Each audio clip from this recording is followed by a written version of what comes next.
BNP chairperson Khaleda জিয়ার অবস্থা এখনও সংকটাপন্ন। চিকিৎসার জন্য তাকে বিদেশে নেওয়ার আলোচনা হয়নি বলে জানিয়েছেন বিএনপির যুগ্ম মহাসচিব খায়রুল কবির। এদিন খালেদা জিয়ার শারীরিক অবস্থার খোঁজ খবর নিতে হাসপাতালে যান বিএনপি ছাড়াও অন্যান্য দলের নেতাকর্মীরা। নতুন বাংলাদেশ গড়তে এলো জুলফিকার স্টিল। জুলফিকার স্টিল, ইস্পাত দৃঢ় অঙ্গীকার।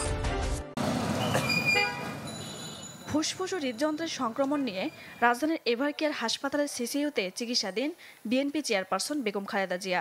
3 বারের সাবেক এই প্রধানমন্ত্রীর স্বাস্থ্যের খোঁজ নিতে হাসপাতালে আসছেন বিভিন্ন রাজনৈতিক দলের নেতারা। শনিবার সকালে বেগম জিয়াকে দেখতে আসেন দলটির বিভিন্ন পর্যায়ের নেতাকর্মী। দোয়া চান দেশবাসীর কাছে। তাকে এখন আবার তাকে পরীক্ষা করা হচ্ছে, তার ডাক্তাররা নিয়ে গেছেন ওটিতে। আমরা আশা করছি, দোয়া করছি যে তিনি দ্রুতই হয়তো সুস্থ হয়ে ফিরবেন। এআই দিয়ে নির্মিত কিছু ভিডিও যেটা বিভিন্ন জন শেয়ার করছে, সেটা না বুঝে শেয়ার করার জন্য না বুঝে শেয়ার যাতে না হয় সেটার প্রতি আমি দৃষ্টি আকর্ষণ করছি। বিএনপির নেত্রীকে দেখতে হাসপাতালে আসেন অন্যান্য রাজনৈতিক দলের নেতারাও। জানান অবস্থা ক্রিটিক্যাল হলেও খালেদা জিয়ার জ্ঞান আছে। ওনার শারীরিক অবস্থা ক্রিটিক্যাল, তবে স্থিতিশীল আছেন। উনি এখনো ফাইট করছেন। একটা অপারেশনের মধ্য দিয়ে উনি গিয়েছেন, ওনাকে মেডিকেলের অত্যাচারের মধ্য দিয়ে গিয়েছেন।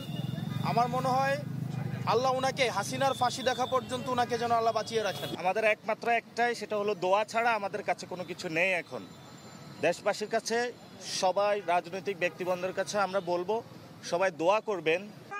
খালেদা জিয়াকে বিদেশে নেওয়ার সব প্রস্তুতি থাকলেও শারীরিক অবস্থা ভালো নয় বলে জানান নাগরিক ঐক্যের সভাপতি মাহমুদুর রহমান মান্না।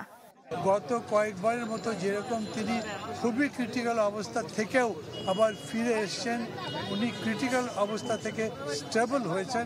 ভবিষ্যতের জন্য দোয়া করবেন আপনারা। বিদেশে নেওয়াটা এখনই নেওয়া যাবে না সম্ভবত, ফ্লাই করবার জন্য যে স্টেবল কন্ডিশন দরকার ওইটা হয়নি।